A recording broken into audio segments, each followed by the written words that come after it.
नमस्कार, मैं हूं दिबांजलि मोइत्रा। अटल बिहारी वाजपेयी एक ऐसा नाम जिसने अपने अंदर पूरा युग समेटा हुआ था। अटल की तरह उनकी बातें, उनकी योजनाएं और उनके द्वारा किए गए काम भी अटल ही हैं। अपने अंदाज से सभी को मंत्रमुग्ध कर देने वाले अटल बिहारी वाजपेयी अपने शब्दों के बाणों से विरोधियों को छलनी कर दिया करते थे। हालांकि एक दौर ऐसा भी था जब इन्हीं विरोधियों के हाथों अटल बिहारी वाजपेयी को करारी हार मिली थी। रण में हारे वाजपेयी का झंडा कांग्रेस की आंधी के सामने झुक गया था। वाजपेयी की सबसे खास बात यही रही थी कि स्थिति चाहे कैसी भी रही हो, उन्होंने कभी भी भाषा की मर्यादा को नहीं लांघा। हालात ऐसे हो गए थे कि वाजपेयी संन्यास लेने वाले थे। आज हम उसी दौर का जिक्र करेंगे जब कांग्रेस प्रचंड बहुमत के साथ सत्ता में लौटी थी।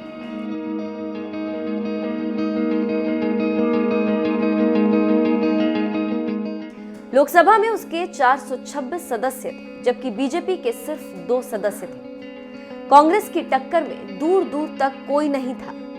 ये बात है साल 1984 की। इसी साल पूर्व पीएम इंदिरा गांधी की हत्या हुई थी। इंदिरा गांधी के जाने से देश में गमगीन माहौल था। वैसे तो जनसंघ के उम्मीदवार के तौर पर वाजपेयी ने 1971 में ग्वालियर लोकसभा सीट जीती थी, लेकिन 1984 में कांग्रेस का दबदबा इतना था कि वो माधवराव सिंधिया से चुनाव हार गए। सिंधिया राजघराने से ताल्लुकात रखने वाले माधवराव को ग्वालियर से हराना मुश्किल ही नहीं, लगभग नामुमकिन ही था। वैसे माधवराव सिंधिया का वाजपेयी के सामने आना और उन्हें चुनौती देने की कहानी भी काफी दिलचस्प रही। ये खबर अचानक से आई थी। खुद अटल बिहारी वाजपेयी भी ये सुनकर चौंक गए थे। बताया जाता है कि राजीव गांधी के कहने पर सिंधिया ने ऐसा किया था और चुनावी मैदान में उतरे थे। इस खबर ने वाजपेयी को इतना टेंशन में डाल दिया था कि उन्होंने भिंड से नामांकन पत्र जमा करने की कोशिश की थी। उस वक्त माधवराव ने वाजपेयी को 1.65 लाख वोटों से हराया था। अब जरा सोचिए, कांग्रेस के 426 सदस्यों के सामने बीजेपी के सिर्फ 2 ही सदस्य थे। उस दौरान बीजेपी की तरफ से ये नारा दिया गया था, हम 2 हमारे 2।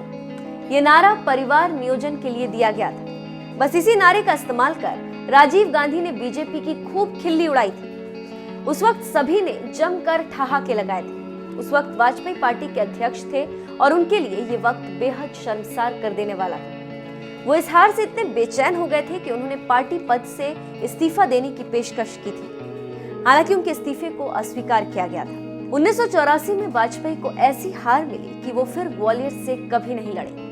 1991 में उन्होंने मध्य प्रदेश की विदिशा और लखनऊ से लोकसभा चुनाव लड़ा।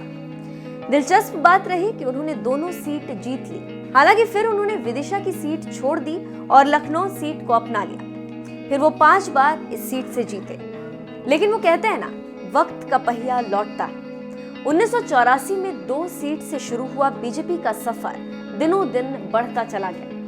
आज बीजेपी कहां खड़ी है और कांग्रेस का स्तर क्या है, यह आप बखूबी जानते हैं। इस वक्त कांग्रेस देश में सिमटती जा रही, जबकि बीजेपी लगातार विस्तार कर रही। अब जरा 1984 के बाद से चुनावों में बीजेपी को मिली सीटों पर भी नजर डाली। साल 1984 बीजेपी को 2 सीटें मिली। 1989 85 सीटें।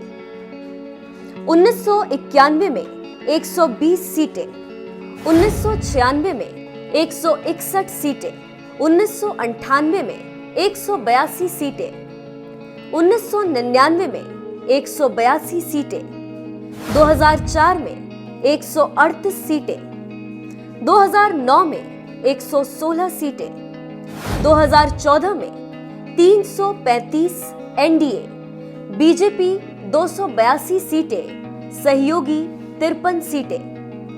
2019 353 एनडीए, बीजेपी 303 सीटें, सहयोगी 51 सीटें।